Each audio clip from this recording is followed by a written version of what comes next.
ভারতীয় ক্রিকেটের ইতিহাসের অন্যতম সফল অধিনায়ক এবং প্রিন্স অফ কলকাতা সৌরভ গাঙ্গুলিকে এবার সরাসরি প্রাণনাশের হুমকি। শুধু সৌরভ নন, তার স্ত্রী ডোনা গাঙ্গুলি এবং তাদের ঘনিষ্ঠজনদেরও শেষ করে দেওয়ার চক্রান্ত চলছে। গত সোমবার সৌরভ গাঙ্গুলির দপ্তরে পৌঁছায় দুটি চিঠি, যেখানে তাদের সরাসরি মেরে ফেলার হুঁশিয়ারি দেওয়া হয়েছে। আর এই চিঠি পাওয়ার পরই আলোড়ন পড়ে গেছে গোটা ক্রিকেট বিশ্বে। কেন হঠাৎ মহারাষ্ট্র এর পেছনে কারা জড়িত? ভারতীয় ক্রিকেট বোর্ডের সাবেক সভাপতি এবং ক্রিকেট অ্যাসোসিয়েশন অব বেঙ্গলের বর্তমান সভাপতি সৌরভ গাঙ্গুলির কাছে গত কয়েক মাস ধরেই একের পর এক রহস্যময় চিঠি আসছিল।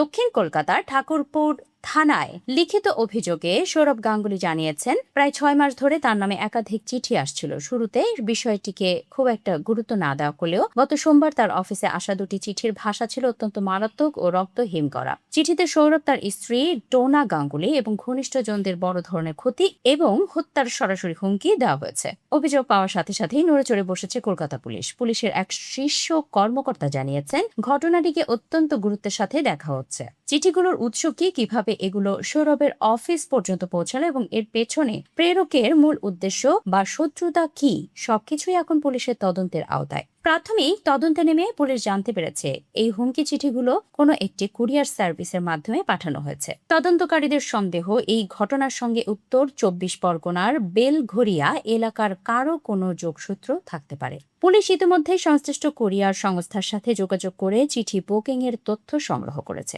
একই সাথে চিঠিতে থাকা বা প্রেরকের ব্যবহৃত মোবাইল নম্বরটি ট্র্যাক করে সেটির লোকেশন শনাক্ত করার জোর চেষ্টা চালানো হচ্ছে। তদন্তকারীরা খতিয়ে দেখছেন সব চিঠি কি একই ব্যক্তি পাঠাচ্ছেন নাকি এর পেছনে কোনো বড় চক্রের হাত রয়েছে।